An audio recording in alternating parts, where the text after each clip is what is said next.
Uncle होके factory में पैसा लगाने पे चाहे। फैक्ट्री में? जी अंकल कहीं घी जी फैक्ट्री है। बुध ये नयो इंकिशाफ है मूला।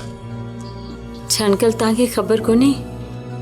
हाँ बिजनेस जी गाल त करे पे पर केड़ो बिजनेस ही तू हाने पे बुधाए।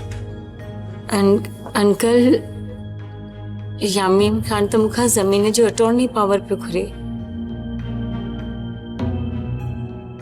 उहा खपाए पैसा कैसा गजी के ऑयल फैक्ट्री में पे इन्वेस्ट करना चाहे। ठही मुझो शक सही निकतो ना?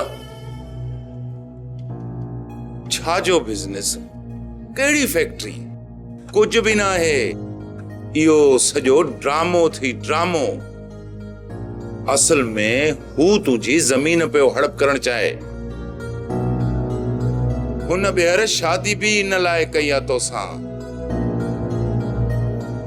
शायद वो तो तहां करे ना सांजी। ए बुआ अम्मा के भी तो तहां राजी कयो ना बुआ। मात शायद पे चवा पुट इन लाए जो उन वक्त असा के यामीन खान जे इरादन जी खबर कान हुई।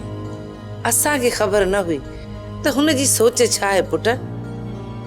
या त मां हाणे गालिन में बुधो जॾहिं मां किथां बुधो। हाणे वधीक तुंहिंजी मर्ज़ी पुट।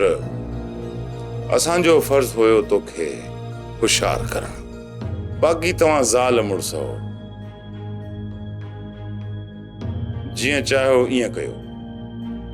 चाही त ज़मीन लिखी ॾेस ऐं चाही त पंहिंजी मिल्कियत पंहिंजे हथ में रख।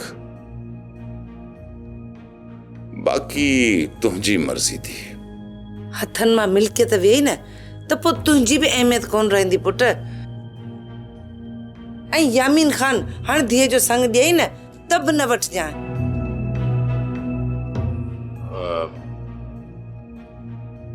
ना